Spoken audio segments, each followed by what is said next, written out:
daughter, the documentary on Nirbhaya, has been banned in India and has created a lot of emotions and, let us say, a global debate about the entire issue and whether the documentary should be shown or should not be shown. I am here privileged to be sitting with the director of the documentary, Leslee Udwin, talking about all the latest reports that have been coming through. Thank you very much for your time, Leslie. ये मेरा सौभाग्य है. अरे क्या बात है. अरे. बहुत मेरा भी सौभाग्य है कि मैं आपसे सीधे सवाल पूछ पा रही हूँ.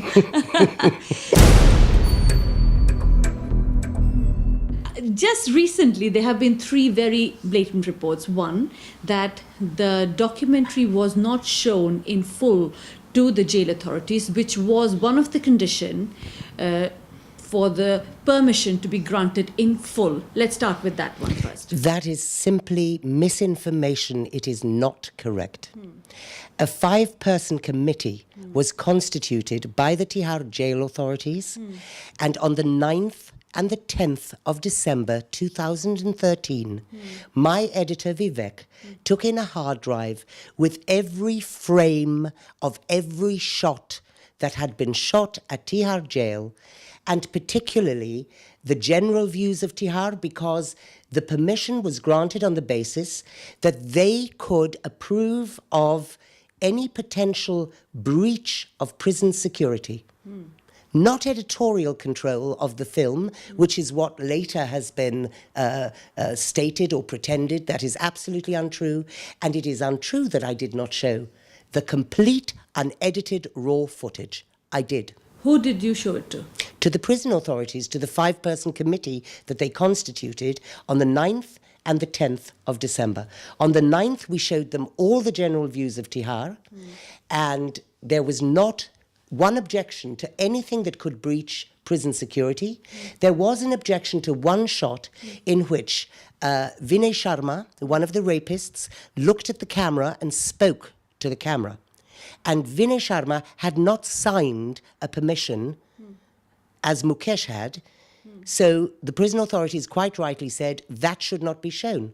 That shot was then deleted and has never been shown, nor ever would be shown, or could be shown. Would you be able to name the 5-people committee who saw it? No, because I wasn't there, but Vivek, my editor, was there.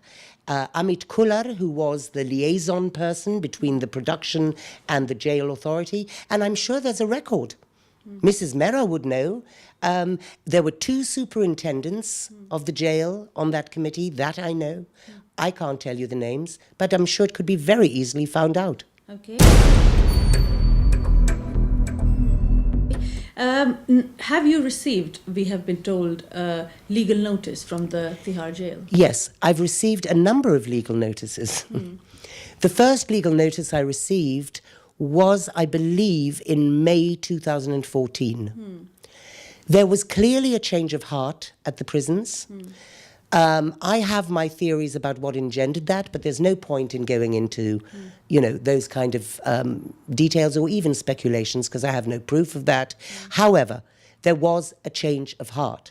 And what the prison authorities were attempting to do was to demand certain conditions that had not been in the original permission letters. Now, had they from the outset said to me, we need editorial control of this documentary to ensure that no institutions of India, that the government, that, nothing and no one is brought into disrepute, which I don't believe is the case. In fact, the documentary speaks incredibly positively about the democratic and liberal values of India. The documentary is full of it. The problem is, of course, that most of the people who are decrying the documentary haven't actually seen it. This is a real problem. Okay. I have seen the documentary because it was shown in the UK. But it does talk all about India and the problem of rape in India, of course, and it gives platform to the parents as well as the rapist. But it does not mention anything about rape across the world, where the incidence of rape in some countries are higher than that in India. Well, my version of the film does mention all of that. My version of the film ends very dramatically with rape statistics, and not just rape, but offences against women across the whole world. I'll give you some examples. My version of the film states that 1 in 3 young girls between 13 and 17 in the UK has experienced sexual violence. 33% of young girls between 13 and 17. The statistics also show that 96% of women in Egypt have been genitally mutilated. What this documentary is looking at is the issue of gender inequality. It's looking at a society which teaches its boys, and this is a patriarchal society which exists the world over. And there's not one interview I've ever given in which I don't say this. My film says it. Unfortunately, the ban caused the only version in the world that does not have those statistics to be leaked, because that was the only version at that time available.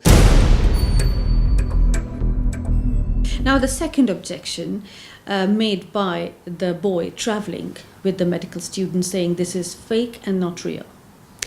Well, I'm really, really sorry to have to tell you this, and I would never, ever have told the world this if he had not come out and said this documentary did not give him an opportunity to put his side. Of course, I can understand that he is upset that the last word on what happened that night comes from one of the perpetrators who said that he hid between the seats.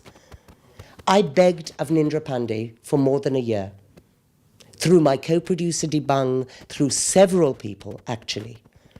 I begged him to come on this documentary. He asked for money to give the interview. I said, I cannot and will not pay. I have paid nobody on this documentary. That would be utterly immoral. What kind of a documentary would it be if one paid people to give interviews? Oh. Okay?